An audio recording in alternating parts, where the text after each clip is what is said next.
நீங்கள் பார்த்துக் கொண்டிருப்பது உங்கள் விஜய்.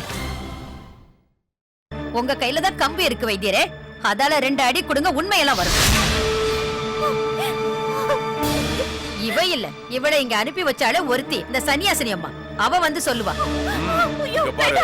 தேவையில்லாம இந்த பரம்புக்கு வேலை கொடுக்காத. சொல்லிடு, சீக்கிரமா சொல்லு. யாரு? பொய் சொன்னா அடிச்சு கொன்னுடுவேன். சொல்லு. கெட்ட சக்தி சில நேரத்துல உண்மையை சொல்லு. பேசுறத பார்த்தா உடம்புல மோசமான சக்தி இருக்கு. நீ புகுந்திருக்கிற உடம்போட பேர் கேட்கல. உன் பேர் என்ன? நீ யாரு? உன் கூட உன்ன மாதிரி எத்தனை கெட்ட சக்திகள் வந்திருக்கு? சொல்லு. நீ சொல்லலன்னா சொல்ல வைப்ப. உண்மையை சொல்லிட்டு ஒழுங்கா இந்த உடம்ப விட்டு ஓடி போயிடு. ஒரு பொண்ணோட வாழ்க்கையை கெடுக்கிறதுக்காக நீ இந்த உடம்புல இருந்தா அதுக்கு நான் சம்மதிக்கவே மாட்டேன். சாமம் தானம் வேதம் தண்டம். நீ அடி வாங்காம இங்கிருந்து போக மாட்டேன்னு நினைக்கிறேன். சொல்லு, நீ யாரு? எதுக்காக வந்த? சொல்லு.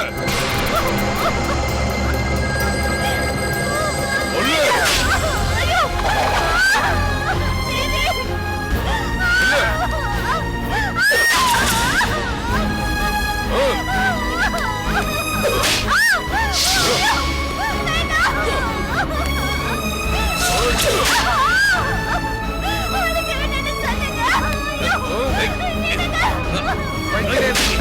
வேண்டாம், சொன்னா கேளுங்க.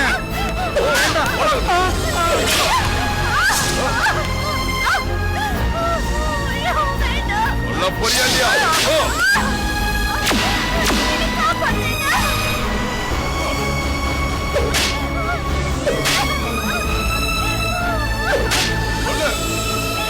சொல்ல போறியா இல்லையா? சொல்லலாம், அழிச்சிடுவேன். சொல்லு.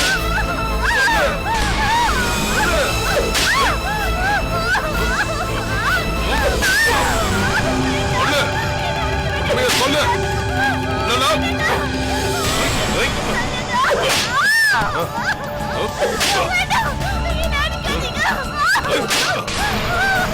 சொல்ற வரைக்கும் விட மாட்டேன். ஓடி சொல்லு.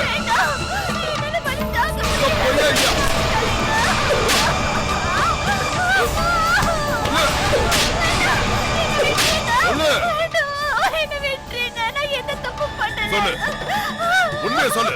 யார் நீ? இப்ப சொல்ல போறியா இல்லையா? சொல்லு.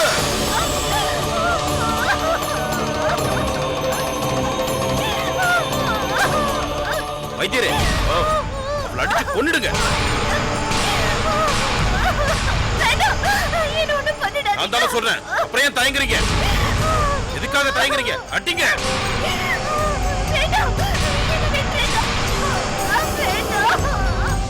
மகாராஜா தான் சொல்றாருல்ல, சீக்கிரம் அவளை கொண்டு போட்டுடுங்க. நான் ஒழுங்கா கேட்டா நீ பதில் சொல்ல மாட்டல. செத்து போ.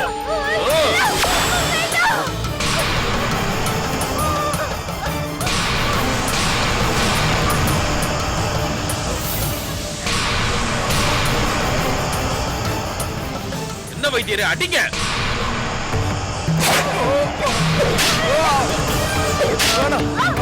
என்ன வைத்தியரே?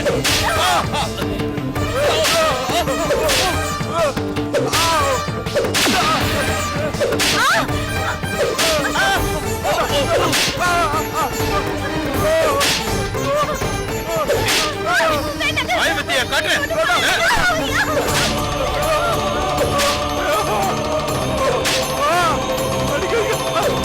வேணும்.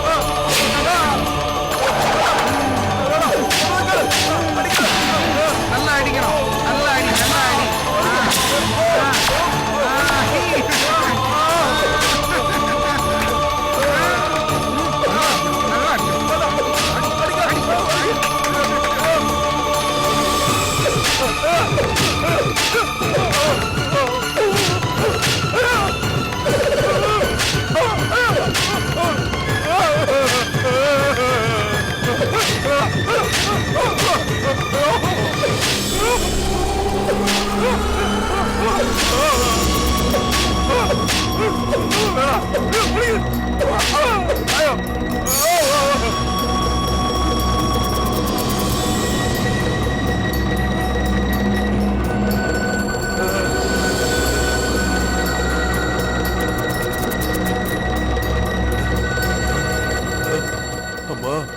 தேவி, மகமாயி, என் வாழ்க்கையில முதல் முறையா தெரியாம ஒரு தப்பு பண்ணிட்டேன். தப்பான மருந்த செஞ்சது மட்டும் இல்லாம யாருன்னு தெரியாம வேறொரு பொண்ணுக்கு கொடுத்துட்டேன். பணத்துக்காக செய்யல, உயிர் பயத்துல செஞ்சுட்டேன். அரண்மனை பெரியவரோட குணம் எனக்கு நல்லா தெரியும். அவரு சொல்றதுக்கு எல்லாம் மத்தவங்க தலையை ஆட்டணும். அவர் பேச்ச கேட்கலனா எதிரியா பாப்பாரு. அதுக்கப்புறம் ஏதாவது ஒரு திட்டம் போட்டு அவங்கள அழிச்சிடுவாரு.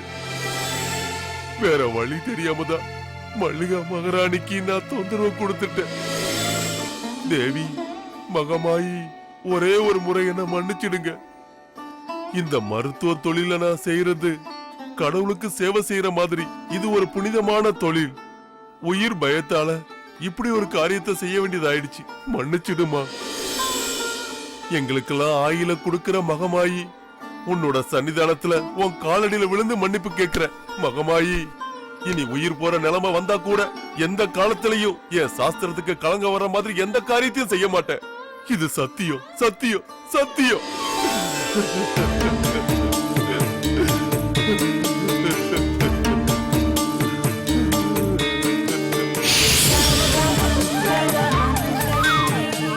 வைத்தியரே,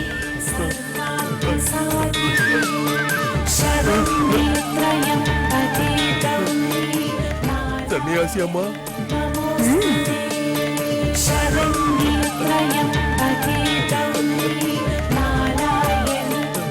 பயப்படாதீங்க. இந்த மூங்கில் கம்பு இப்ப என் கையில இருக்கு. இது இனிமே உங்களை தண்டிக்க போறதில்ல வைத்தியரே.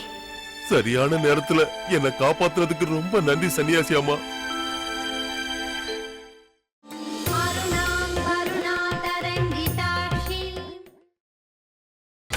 நீங்கள் பார்த்துக் கொண்டிருப்பது உங்கள் விஜய்.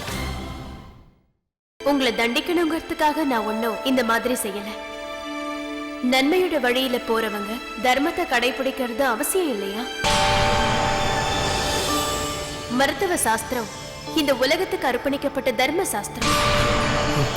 மனிதர்களோட எல்லா வியாதியையும் போக்கி அவங்களுக்கு ஆரோக்கியத்தையும் மன நிம்மதியையும் தர வேண்டியது வைத்தியர்களோட கடமை இல்லையா? நீங்க சொல்றது உண்மைதாமா. அதனால தானே வைத்திய சாஸ்திரத்தோட குருவும் கடவுளா இருக்கிற தன்வந்திரி மூர்த்திய வணங்கிக்கிட்டு நீங்க உங்க குரு கிட்ட சத்தியம் செஞ்சு இந்த வைத்தியத்தை படிச்சிருக்கீங்க. பணத்துக்காக மருத்துவ சாஸ்திரத்தை கெடுக்கணும்னு நினைக்கிறவங்களுக்காக காத்திருக்கிறது கடவுளோட தனியாத கோவம் தெரிஞ்சுக்கங்க. தங்களோட வலிக்கு நிவாரணம் தேடி வரவங்க கிட்டயும் மரண பயத்துல வரவங்க கிட்ட பேரம் பேசுறவங்களுக்கும் என்ன கிடைக்கும்னா அவங்க செஞ்ச மோசமான பாவத்துக்கான தண்டனைகள் தொடர்ந்து தலைமுறை தலைமுறைக்கு அனுபவிக்க வேண்டியது காலத்தோட நீதி. என்னோட வாழ்க்கையில நான் தெரியாம இந்த மாதிரி ஒரு காரியத்தை செஞ்சிட்ட சன்னியாசி அம்மா. இனி ஒருபோதும் இந்த மாதிரி ஒரு காரியத்தை செய்ய மாட்டேன்னு உங்களுக்கு சத்தியம் பண்ணி கொடுக்கிறேன். ஆன்மீகமானாலும் அறிவியலானாலும் ஒவ்வொரு சாஸ்திரத்துக்கும் அதுக்கான வரைமுறைகளும் நெறிமுறைகளும் இருக்கணும். அப்படி நடக்காம போனா சாஸ்திரங்கள் எல்லா மக்களுக்கும் சம்பூர்ணமான அழிவுக்கு காரணமாயிடும்னு நல்லா தெரிஞ்சுக்கங்க. வைத்திய சாஸ்திரங்களையும் சத்தியத்தையும் உண்மையையும் மறந்து இனி ஒரு காரியத்தையும் என் வாழ்க்கையில செய்ய மாட்டேன். உங்களோட இந்த முடிவு உலகத்துல இருக்கிற எல்லா வைத்தியர்களோட உறுதிமொழியா இருந்தா இந்த பூமி அந்த சொர்க்கத்தை விட அழகாவும் சாந்தமாவும் இருக்கும். அம்மா, தேவி, மகமாயி, நான் நல்லவனாவே இருப்பேன்.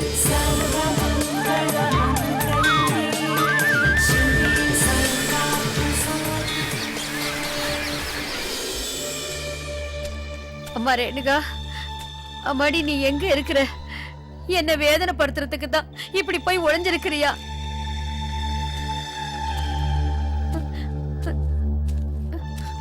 அந்த படுபாவி வைத்திய மல்லிகாவுக்கு கொடுக்க வேண்டிய மருந்தை எடுத்து என் பொண்ணுக்கு கொடுத்துட்டானே. புத்தி சுவாதீனம் இல்லாத என் பொண்ணு எங்க போனாலும் தெரியலையே கடவுளே.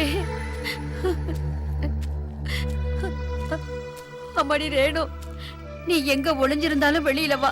அம்மாவை கஷ்டப்படுத்தாம நீ வந்துடணும். என் தங்கம் இல்ல ரேணுகா, ரேணுகா, ரேணுகா. என் பொண்ண ஒரு நல்ல நிலைமைக்கு கொண்டு வரணும்னு தான் நாங்க 2 பேரும் இந்த இடத்தை தேடி வந்தோம் கடவுளே. இப்ப போய் நான் என் பொண்ணை எங்கன்னு தேடுவேன். இதோ இங்க இருக்காங்களா மாமி? அட குல துரோகி, நான் எவ்வளவு கஷ்டப்பட்டுக்கிட்டு இருக்கேன், நீ எங்கடா போய் தொலைஞ்ச? நான் ஒண்ணும் ஓடல, நீங்க தான் ஓட விட்டீங்க. ரேணுவை திரும்ப போய் அரண்மனையில பாருன்னு சொன்னது யாரு? நீங்க தானே? நீ அரண்மனையில பாத்தியா? பார்த்தேன். ரேணுவை தவிர எல்லாரும் அங்க இருந்தாங்க. அங்க இருக்கிற எல்லாரையும் பார்க்க தானே நீ போயிருக்கிற. ரேணுகாவை பார்க்க ஒண்ணும் போகலையே. ஐயா, இல்லாத ரேணுவை நான் எப்படி பாப்பேன்? அரண்மனைக்கு போனா உங்கள மாதிரி ஒரு பொம்பளை அழுதுகிட்டு இருக்கா. யார் அந்த பொம்பளை? அதான் அந்த மகேஸ்வரி அம்மா. அவளுக்கு என்னடாச்சு? அவளுக்கு பைத்தியமா? அவங்களுக்கு ஒண்ணும் இல்ல. ரேணுகா மாதிரியே அங்க இன்னொரு பைத்தியமும் இருக்குல்ல, மல்லிகா பைத்தியக்காரி. அந்த பைத்தியக்காரி மல்லிகாவும் காணோமா. அவளை அந்த எம்மா வந்து தூக்கிட்டு போயிருப்பான். மாமி, நீங்க அதை பாத்தீங்களா? அதை எப்படிடா பார்க்க முடியும்? அப்படித்தான் நடந்திருக்கும். அப்படின்னா ரேணுவையும் அந்த யமன் தான் தூக்கிட்டு போயிருப்பான். அனாவசியமா பேசாத. இங்கேயே நின்னு பேசிக்கிட்டு இருக்காம அவளை எங்கேயாவது போய் தேடேண்டா. சரி மாமி. அவசரத்துல அண்டால கூட கை போகாது. ஒருவேளை ரேணுகா குளத்திலேயே கிணத்துல விழுந்து செத்துட்டாளா? அந்த மாதிரி எல்லாம் பேசாதடா. நீங்க இப்படி கோவப்பட்டா என்னால ரேணுகாவை தேட முடியாது. வேணாண்டா, நீ தேட வேண்டாம். இந்த இடத்தை விட்டு போனா சரி. ரேணுகா, அம்மாடி ரேணுகா, அம்மாடி. நீங்க என்னதான் கத்தி கூப்பிட்டாலும் செஞ்ச பாவம் தீராது. நெஞ்சில அடிச்சு அழுதா கூட அந்த பாவம் தீராது. மல்லிகா அக்கா, மல்லிகா அக்கா, அக்கா, மல்லிகா அக்கா, மல்லிகா அக்கா, அக்கா, இவங்க எங்க போனாங்க? மல்லிகா அக்கா, அக்கா, மல்லிகா அக்கா, அக்கா, காணுமே. அக்கா,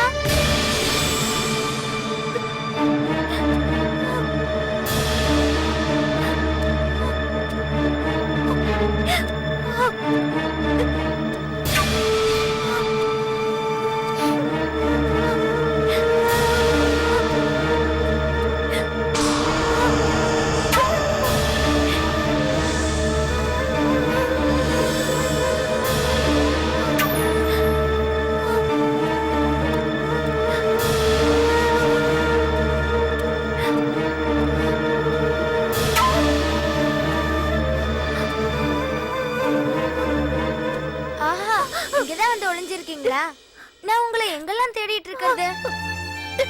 அந்த வைத்தியர் என்ன கொன்னுடு வரன்னு பயந்துட்டு என்னோட உடம்புல ஏதோ கெட்ட சக்தி இருக்குன்னு அவரு சொல்றாரு. அவரு பொய் சொன்னாருக்கா. அவர் உங்களை அந்த மாதிரி அடிச்சதுக்கான தண்டனை அவருக்கு உடனே கிடைச்சிடுச்சுக்கா. என்னாச்சு? உங்களை முழு பைத்தியமாக்குறதுக்கான மருந்து கொடுக்கறதுக்காக தான் வைத்தியர் வந்தாரு. தேவி மகமாயியோட அருளால அந்த மோசமான மருந்த வைத்தியர் ஆள் மாறி அந்த ரேணுகாக்கு கொடுத்துட்டாரு. அப்புறம் ரேணுகா முழு பைத்தியமாயிட்டாங்க. அம்மா தேவி, அவங்க செஞ்ச தவிர மறைக்கிறதுக்காகத்தான் உங்க உடம்புல ஆவி இருக்கிறத போய் சொல்லி அவங்க உங்களை அடிக்க வந்தாங்க. என்ன பயங்கரமா அடிச்சிட்டாங்க. அதுக்கப்புறம் தானே அதே கம்பு வைத்தியரே அடிக்க திரும்பிச்சு. அப்புறம் என்ன நடந்தது வேலு? அந்த கம்பு வைத்தியரை பயங்கரமா அடிச்சிடுச்சு. வேற வழி இல்லாம அவரு கோயிலுக்குள்ள ஓடி போய் தேவி மகமாயி கிட்ட எல்லா தவறுக்கும் மன்னிப்பு கேட்டாரு. இப்போ வைத்தியர் எங்க? அவரு தேசத்தை விட்டே போயிட்டாரு. இனிமே அவர் உங்களுக்கு மருந்து கொடுக்கறத பத்தி நினைச்சு கூட பார்க்க மாட்டாரு. அந்த அளவுக்கு அனுபவிச்சுட்டாரு. சரி, ரேணுகா என்ன பண்ணிட்டு இருக்கா? கெட்டவங்களுக்கு எல்லாம் கஷ்டங்கள் வந்தாதான் நல்லது கெட்டது தெரியும். இது எல்லாத்தையும் பார்த்துட்டு இருக்க பரம்பொருள் தானே தேவி மகமாயி. கருணை கடல் அவங்க. அதே மாதிரி எதிரிகளை அழிக்கவும் செய்வாங்க. அம்மா தேவி, நீங்க இங்கே இருக்கிறதா முடிவு பண்ணிட்டீங்களா? எனக்கு அரண்மனைக்கு போக பயமா இருக்கு வேலு. ஒண்ணும் பயப்பட வேண்டாம். உங்களுக்கு கெடுதல் நினைக்கிறாங்க, ஆனா தேவி கூட இருக்கிறதுனால உங்களுக்கு எதுவும் நடக்காது. தைரியமா அரண்மனைக்கு திரும்பி போங்க. நான் சொல்றேன் இல்லையா, எதுக்கும் பயப்படாதீங்க. இன்னும் இப்பயும் பயம் போகலன்னா அரண்மனை வரைக்கும் நானும் வரேன். வாங்க வாங்க.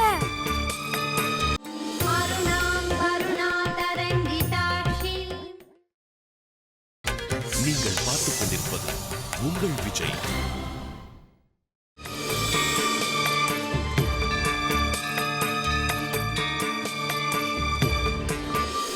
ஓம் நமோ பகவதே. ஓம் பகவதே தேவி. ஓம் நமோ பகவதே. அம்மா மகமாயி எல்லாரும் நல்லா இருக்கணும். காரியஸ்தரா, நீங்க நட திறக்கும் போது நிர்மாலய பூஜைக்கு இருந்தீங்க. அதுக்கப்புறம் உங்களை பார்க்கவே முடியலையே, எங்க போயிருந்தீங்க? உச்சிக்கால பூஜை முடிஞ்சு நட அடைக்கிற வரைக்கும் உங்களை பார்க்கவே முடியல. சின்ன மகாராஜா ஆள் அனுப்பியிருந்தாரு. எப்போ? அந்த சமயத்துல நீங்க கோவில்ல அர்ச்சனை பண்ணிட்டு இருந்தீங்க, அதனாலதான் சொல்லல. அப்படின்னா நீங்க அரண்மனைக்கு போயிருந்தீங்களா? வந்த ஆள் கூட நானும் போனேன். அப்படி என்ன முக்கியமான விஷயம்? தயானந்த மகாராஜாவும் உன்னிமாயா மகாராணியும் போனதுக்கு அப்புறம் அரண்மனையில நிம்மதிங்கிறதே இல்லாம போயிடுச்சு இல்லையா? உங்களை கூப்பிட்டு பேசுற அளவுக்கு அங்க என்ன நடந்தது? உடனே சோழி போட்டு பாக்கணும்னு சொல்றாரு. ஏதாவது விசேஷமா? விசேஷம்னு சொல்றதை விட அற்புதம் ஆச்சரியம்னு சொல்றதா சரியா இருக்கும். அதென்ன அப்படி சொல்றீங்க? சின்ன மகாராஜா கூட இருக்கிற ரேணுகாவுக்கும் பைத்தியம் பிடிச்சிடுச்சு. அவங்களுக்கும் பைத்தியமா? மல்லிகா மகாராணி கிட்ட தானே பைத்தியத்தோட அறிகுறி இருக்குன்னு சொன்னாங்க. மல்லிகா மகாராணியை இப்ப அரண்மனையில பார்க்கவே முடியல. பைத்தியம் முத்தி போய் எங்கேயாவது போயிருப்பாங்களா? மல்லிகா மகாராணி மட்டும் இல்ல, ரேணுகாவும் எங்கேயோ போயிட்டாங்க. சிவ சிவா, என்னெல்லாம் இங்க நடக்குது? இந்த மாதிரி சம்பவம் அரண்மனையில நடக்கிறதுக்கு அப்படி என்னதான் காரணம்? அரண்மனையில இருக்கிறவங்க கோவில் விஷயத்துல தப்பான முடிவெடுத்ததுதான் இது எல்லாத்துக்கும் காரணம். அப்புறம் மல்லிகா மகாராணியவும் இவங்க எந்த அளவுக்கு கஷ்டப்படுத்திருப்பாங்க இல்லையா? உண்மைதான். அவங்க எந்த அளவுக்கு கஷ்டப்பட்டு இந்த நிலைமைக்கு அவங்க வந்திருப்பாங்க. இது எல்லாத்துக்கும் காரணம் ரேணுகாவுடைய அம்மா தான் கேள்விப்பட்டேன். அதுக்கான தண்டனையை தானே தேவி இப்ப கொடுத்திருக்காங்க. தன்னோட மகளுக்காக மல்லிகா மகாராணிய துரத்த நினைச்சாங்க. ஆனா இப்ப அவங்க மகளுக்கு முழு பைத்தியம் ஆயிடுச்சு. அது அப்படித்தானே நடக்கும் காரியஸ்தரே. அப்படி இல்லனா தேவி மகமாய சத்திய சொரூபிணின்னு சொல்ல முடியுமா? நீங்க சொல்றது உண்மைதான். எல்லாம் தேவியோட திருவிளையாடல். அம்மா நாராயணா, அம்மா நாராயணா, தேவி நாராயணா, லட்சுமி நாராயணா, பத்ரி நாராயணா, அம்மா நாராயணா, லட்சுமி நாராயணா, தேவி நாராயணா, பத்ரி நாராயணா, அம்மா நாராயணா, லட்சுமி நாராயணா, தேவி நாராயணா, பத்ரி நாராயணா, அம்மா நாராயணா, லட்சுமி நாராயணா, தேவி நாராயணா, பத்ரி நாராயணா, அம்மா நாராயணா, லட்சுமி நாராயணா, தேவி நாராயணா, பத்ரி நாராயணா, அம்மே நாராயணா, லட்சுமி நாராயணா, தேவி நாராயணா, பத்ரி நாராயணா.